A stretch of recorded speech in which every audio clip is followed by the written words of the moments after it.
Hey everyone, I'm Yuto, and today on Strategy I'm going to show you how to make classic Japanese yakitori chicken skewers in your own kitchen using a frying pan. Let's get started. First, we're going to make all important yakitori sauce. Grab a saucepan and add 3 tablespoons of mirin and 1.5 tablespoons of sake. Boil them over medium heat for about 30 seconds to burn off some of the alcohol. Next, add 3 tablespoons of soy sauce, 1 tablespoon of turbinado sugar, half teaspoon of garlic paste, and half teaspoon of duck fat. The duck fat is my secret ingredient that makes the sauce extra rich and flavorful, and the turbinado gives it a slightly caramel type flavor that tastes amazing. We just want to bring that back to a boil, then lower the heat and simmer until it's glossy and thickened. This should take about 10 minutes, but check it regularly and take it off the heat when it's ready. In the meantime, let's prepare our ingredients. I'm making negima today, so I'm going to be using negi, also known as Japanese leek, cut into 2 cm pieces like this. We'll only be using the white part for this, but you can save the green part for stocks and soups. If you can't get negi, regular leek will also work here, but not thin types like scallion. Next, I have a boneless chicken thigh with the skin on, cut into bite-sized pieces similar thickness to the leek. It's important that all the ingredients are about the same size to ensure everything cooks evenly. If the chicken is too big, the leeks will be floating above the pan and won't get the beautiful charred effect.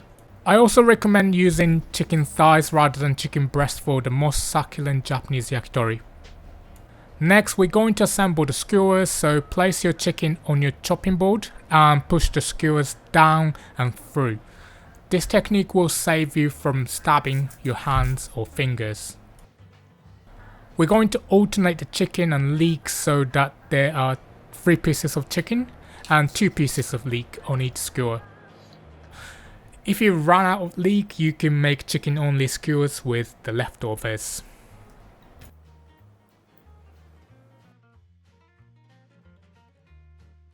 Once they're all assembled, sprinkle them with some sake. This will just soften the texture. Preheat an oiled pan on medium-high and place the skewers down. Make sure to use a big enough pan so that you can make a single layer without overlapping. Fry them for about 2 minutes on each side until lightly browned.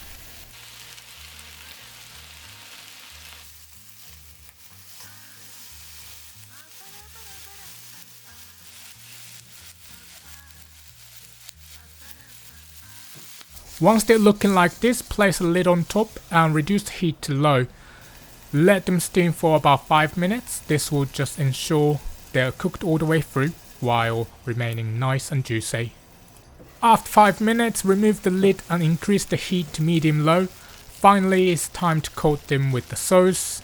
I like to use a pastry brush for this because it's quick and stops too much sauce falling into the pan, but of course you could use a spoon instead. Turn it over and repeat until fully covered. Don't worry, it's not burnt. This charred effect just makes it taste even more like yakitori straight from the grill.